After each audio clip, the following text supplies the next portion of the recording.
All right, Craig, we nailed the first part of the draft, but what about the back half of the draft where you're looking for some gems, you're looking for some depth pieces? Who knows what Brad Holmes is doing? This guy's an animal. So we're going to look at it, break it down. Craig, let's look at just who we took, and then I'll throw it over to you for some impressions and some Sure. of the things that you're looking at. So we're really focused on the last four picks. We take a tight Yeah, end, a linebacker, another edge. We'll get to that guy, and then a corner kinda. depth piece, kind of a hey, let's seventh round pick. Let's see what you can do piece. So Yeah. those four picks, Craig, what kind of jumps out to you? You can start with Mitchell. Go any direction you want when you look at the last four picks that we made. Well, I'm happy to break down each one in the video, but if you're asking me for what jumps out, it is painfully obvious. It's Malcolm Rodriguez, Oklahoma State. Mm, This is a guy, I think, 4-year starter, captain, I think, 3-time All Big 12 in some form or another. Dude was awesome. MVP of what was it? The Fiesta Bowl against Notre Dame with 11 tackles, 2 pass breakups, a pick. yes. Like, he was all over the field, even against high competition, which made me really, really happy because Big 12 is kind of hard to judge, but it's also a hard league to judge a middle linebacker, like, because there's not as much opportunity because they're just spreading it all over the place. This guy, in many ways, is a throwback. He's kind of small, 5'11, 232, not weight wise, but height wise, with short arms. So his measurables aren't good as far as his body goes. But the dude makes plays, 7th in tackles in the country. Like, Mm. that's not, I'm in the country, 7th in tackles. 3-time, like I said, all Big Ten. This year, 15 tackles for loss, 3 sacks, 4 forced fumbles. And so he's just this guy that continues to show up, make plays, and is exactly the kind of guy you want. The question is, even with those measurables that are less than ideal, can he continue to produce at the next level? That's what sticks out to me, is this guy.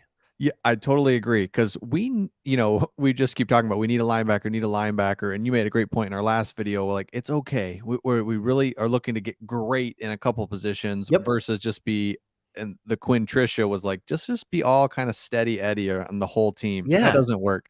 We went up and got a great edge. We got a great wide receiver. So the linebacker, I'm with you. It's like, man, look at this guy's production. I mean, you cannot Yeah. ignore that. Now, hey, let's be real. 6th round pick for a reason.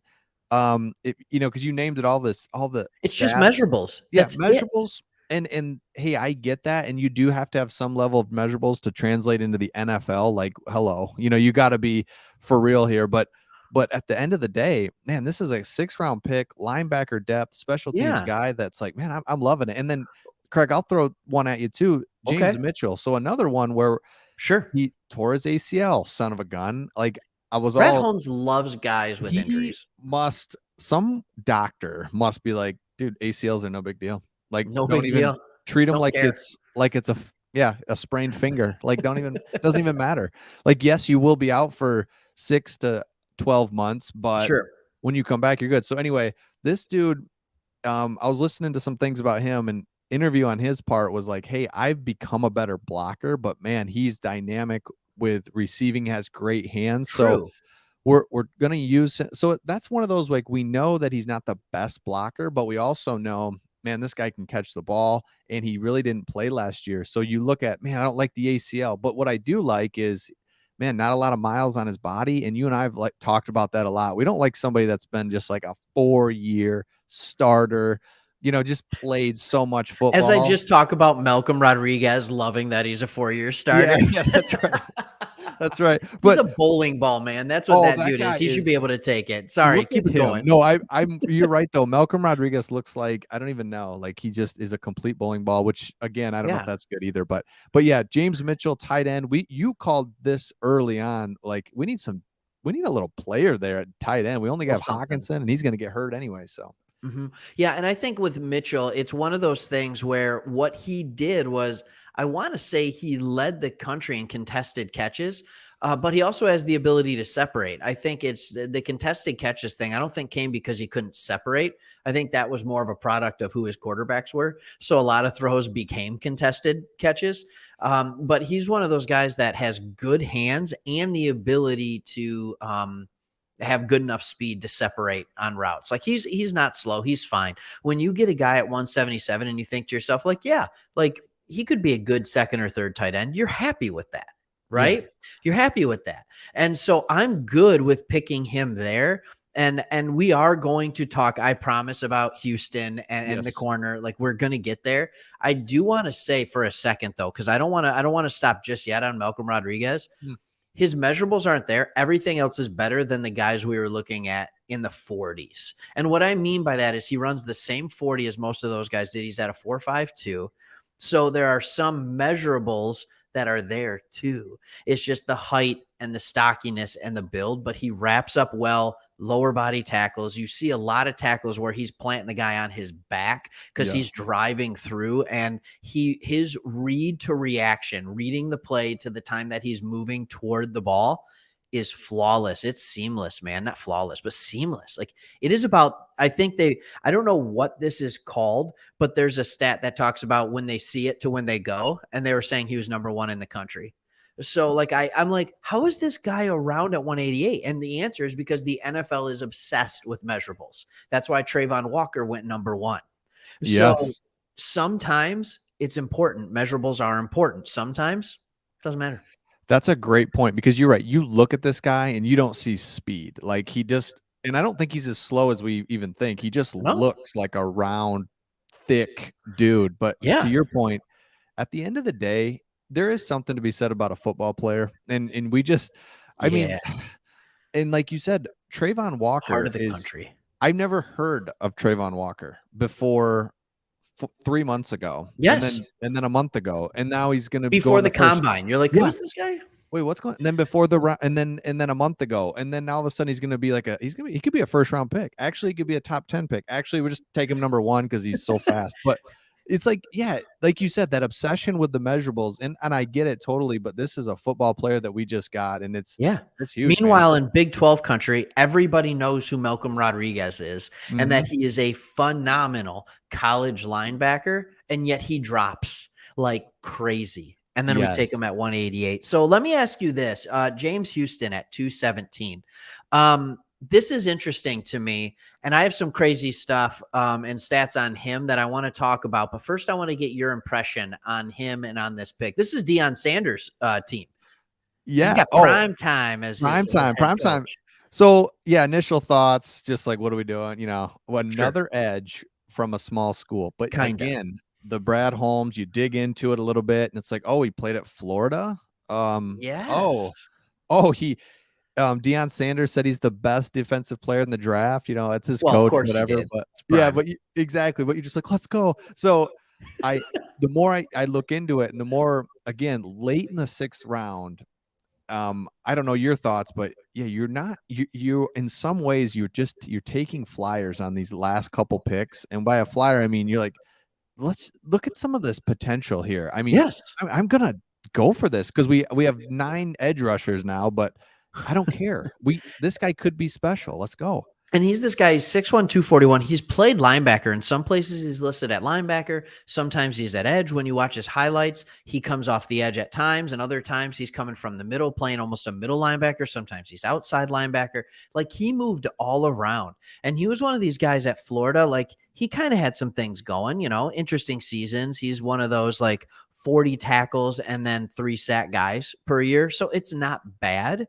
But then did you see the numbers he put up this last year? No. So this is ridiculous. In 13 starts, 24 and a half tackles for loss, 16 and a half sacks. I saw that. Yes. 70 tackles and a pick 6, which, by the way, the pick 6 was nuts. So I think the better question with this guy is, does he end up putting on 10 pounds or not? I mean, maybe he doesn't, but does he end up playing edge or does he end up playing some linebacker? Like, I don't know where he's going to be. I think he starts at special teams, but there is upside. This is one of those weird cases of a guy who started off, he got in some trouble. He got into some trouble with the law and things like that. And it messed around where he was going to school, ended up at Florida because everybody at Florida has trouble with the law. And then he goes here. And I just think this would be kind of a cool story.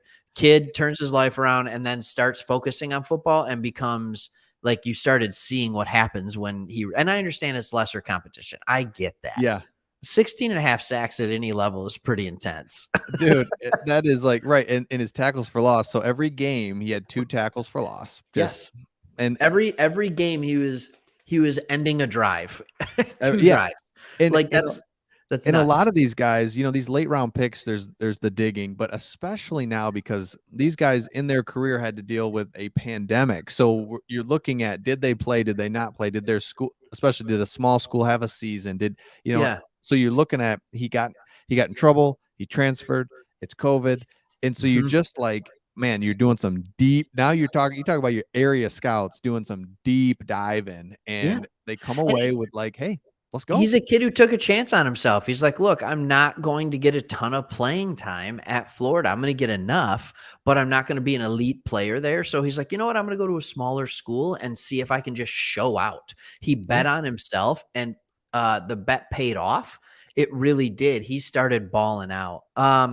Okay, then we got one more. We got Yep. Chase Lucas, cornerback, Arizona State, 5'11", 180.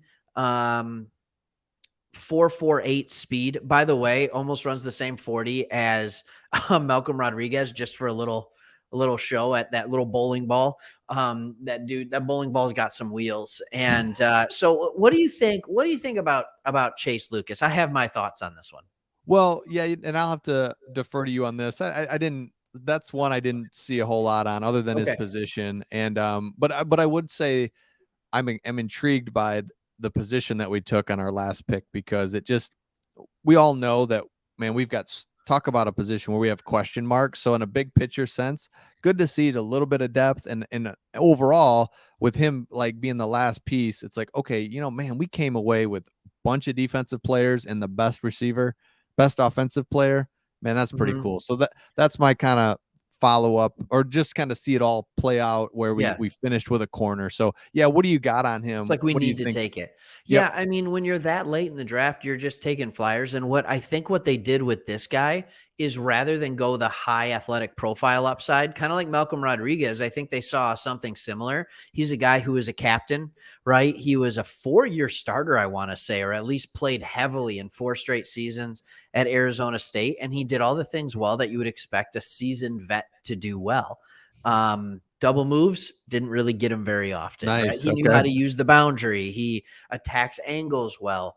With that being said, like, he very much is limited with his skill set. I mean, he runs an okay 40 for a corner, but he's doing it at 5'11", 180, and his body frame is about maxed out.